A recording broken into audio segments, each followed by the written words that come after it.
So this is the JaDeD Brewing Mantis, I believe. It's a small brew in the bag wort chiller.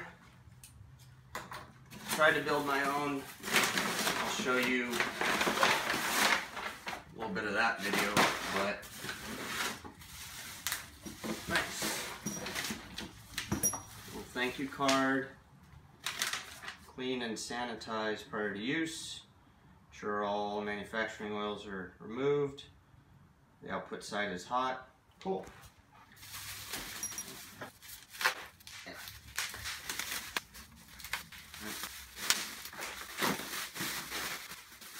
So this is two 25-foot 1/4-inch copper. So it's kind of designed for use a little bit less flow, like a sink in the kitchen. So like, you know, in the wintertime, well, I'll do it on the stove.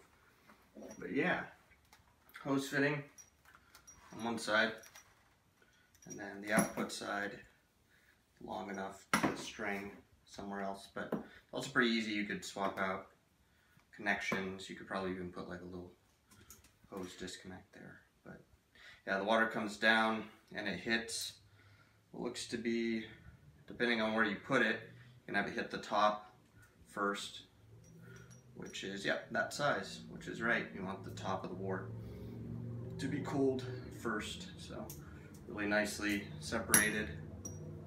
So yeah, we'll see. It's barely gonna fit when it sits on the copper coil, or sorry, the heating coil. The copper does, and it raises it up a little bit. It's about 4 inches tall. So cool. Alright, so we're on the back porch, and this is the consistency we should have. We're making a session IPA today, so it's going to be a little bit lighter, but not like last time with the huge stout. This is actually on the lower end, so we shall see how it goes.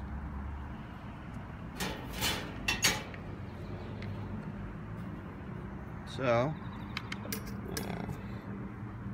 mesh screen, top guide,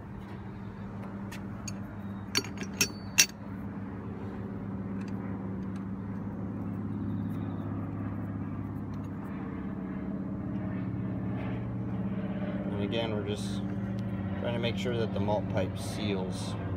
It actually feels pretty good. Alright, now the fun part. Already got my program in. Malt pipe is filled in, yes. Yep.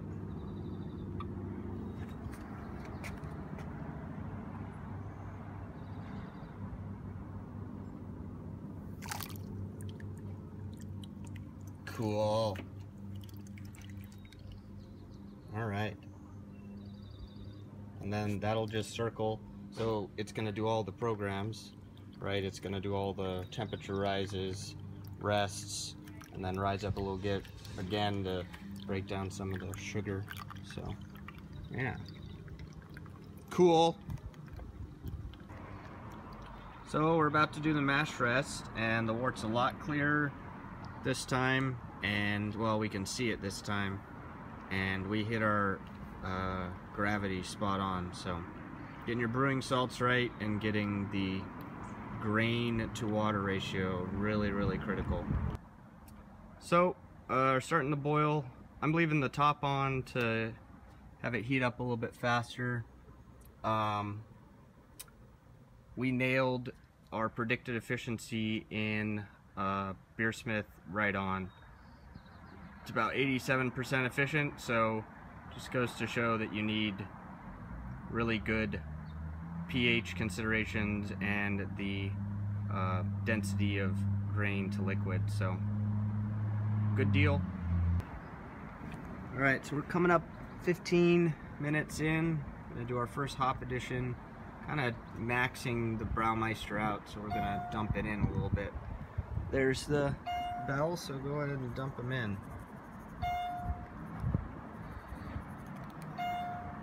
Yeah, it's not boiling up much. You can just give them a good dump. Oh, there they go. Nope, we're good. Cool. So we're gonna do a bag of hops. These are actually hops from Matt's garden that we picked last year. And we're gonna try and put the hole that we made in the top of the bag over the post, like that.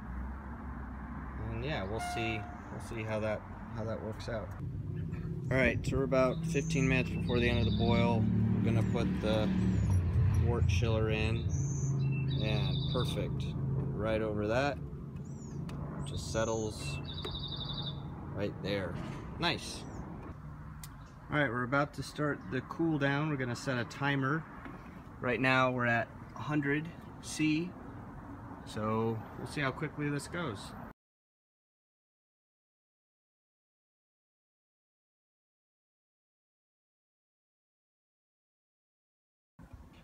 Okay, so that took 1:24 to get it down to 64.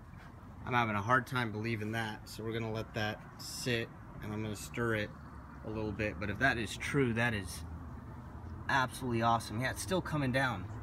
I think the temp probe might be right on the wort chiller, so I tried to raise it up a little bit. So I'm still shocked. The temperature's coming up a little bit, so I think it really just chilled the bottom part really well, but 63, we had to cut it off just because it was so efficient. So good on JaDeD Brewing. Yeah, so again, screwed up. Yeah, Braumeister's in Celsius, not Fahrenheit, so it was cooling down incredibly fast, yet yeah, so not a great test of the wort chiller and killed the yeast, but go pitch some more later. That's it for this, just giving you a shot of what the inside looks like, so fun cleanup ahead. Alright, let's do a proper test of this wort chiller. Just finishing the boil here. Pretty healthy for the 10-liter Braumeister in terms of volume, so I'll time how long it takes to chill down, but I'm expecting it to go pretty fast, so let's give this a shot. So there it is, 10.5 minutes. We're at 68 or 20 C. My water today is 15 C, so pretty good. 10.5 minutes, not bad. I'm gonna do another batch a little bit later and I'll run that again. All right, round 2 of the Hefeweizen. I don't know why I made 2 batches. I could have just made a concentrated batch and then diluted it, but I wanted to try a couple things and perfect a couple procedures. I definitely need a better dip tube. An orange peel kind of plugged the last one, so I had to do a rack transfer. So anyway, I'll be making one of those. So yeah, first time, 10.5 minutes. We'll see what the second one does. It's a little bit less beer, so I'm predicting 10 minutes, maybe? We'll see. So this time it took about 12 minutes, so maybe the water's a little bit warmer in the afternoon. Just wanted to kind of show you how it fit. So you can barely see the 11-liter mark. That's about the top of the beer, and it just fits kind of nicely on the coils, maybe like an inch down. So anyway, yeah, really nice piece of kit. Maybe 12 minutes, water's a little warm, 10 minutes, maybe less in the winter time. So yep, I'm happy.